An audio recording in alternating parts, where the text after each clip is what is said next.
What if I told you there's a secret exercise that Paul Gilbert calls boring, unmusical, and emotionless, even though that this exercise is one of his key secrets why he sounds so musical and so refreshing?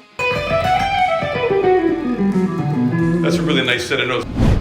Grab your guitar and trust me, because 1 minute of this exercise will improve your solo playing more than practicing random licks for hours. Here we go.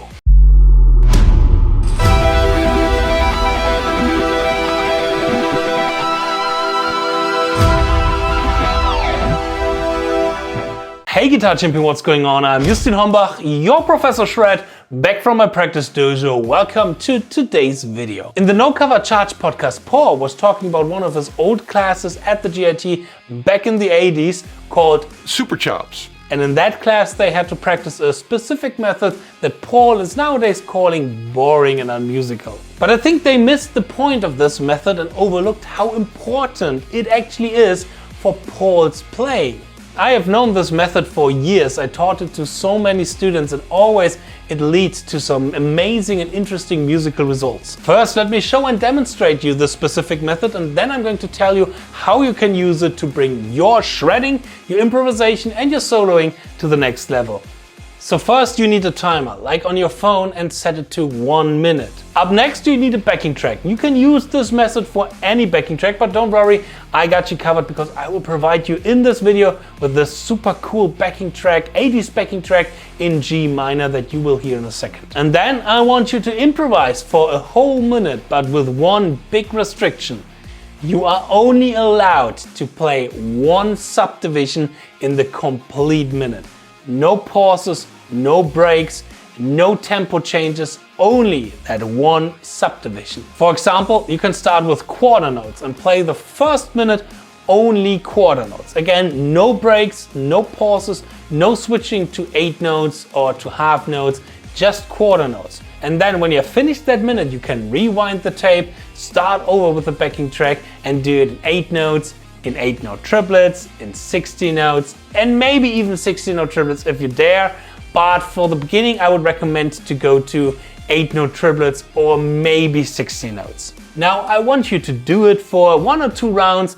I'm going to see you in around a minute. Again, the backing track is in G minor, so you can use the G minor pentatonic, the G minor scale, maybe the G Dorian scale. You can experiment with that if you like. I will start the timer after the count in, and yep, here we go. Here we go in 1, 2, 3, 4.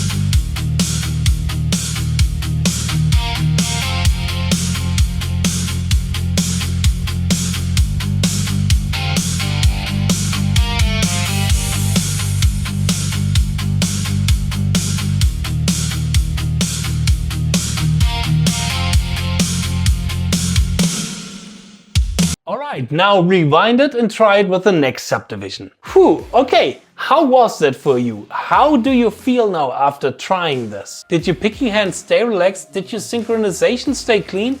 Did you suddenly run out of ideas after 10 seconds? Did you avoid certain strings? Did you play the same lick 17 times over and over and hope nobody will notice? Because if that happened, perfect! This means that this exercise worked. This method will help you in your improvisational skills, which I'm going to talk about in a minute. But for all the technical issues, I of course recommend to you the ZEN of Speedpicking. Because the ZEN of Speedpicking is my big shred online masterclass, where with more than 50 licks, 10 etudes, 4 workouts and a bulletproof practice strategy, I can guarantee to you we will bring your shredding to the next level. Check the link in the description box to get more information about the ZEN of Speedpicking, and don't miss the chance to get the ZEN of Sweeping, my big online masterclass about sweeping, 50% off when you buy the ZEN of Speedpicking. The first time I heard of this super chop method was years ago in a book from one of the most melodic and musical and emotional guitar player out there. Wait a second, I still have that book. Let me get that real quickly for you. Joe Pass.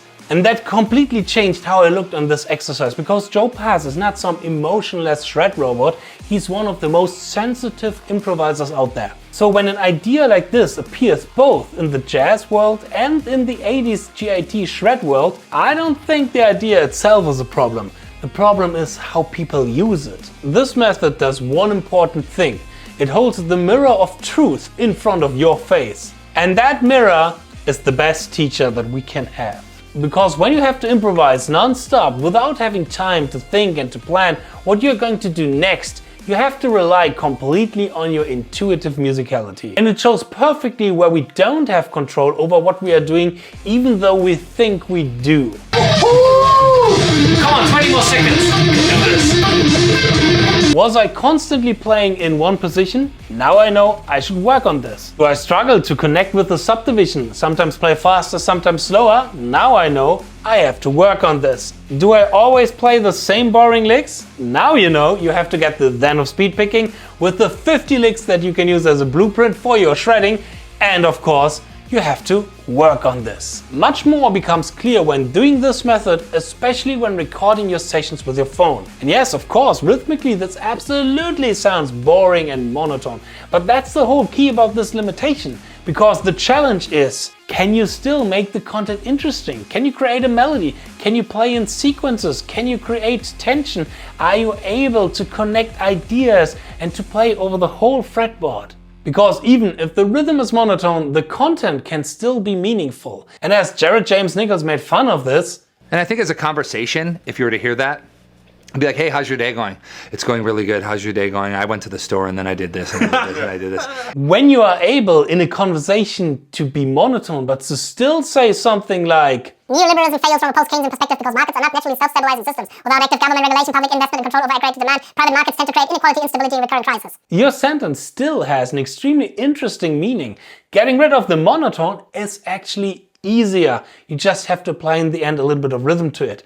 But being able to play interesting ideas without thinking about them or without having time to think and to plan them, that is a masterful skill that Paul definitely has developed with the help of this method and this technique. And as my good buddy Fabian Ratzak always says, limitation leads to expansion. And here we are, limiting ourselves in such a cool, fun and challenging way that it will open up so many doors and so many ways to improve, so that in the real jam situation we can sound much more musical. And it's so fun to see how you progress when you're doing this once a week, and then you're going back to it next week and after another week, and you will see, how certain things will work so much easier, because in the meantime you have practiced the things that are necessary to improve in those improvisation that you could figure out with this method.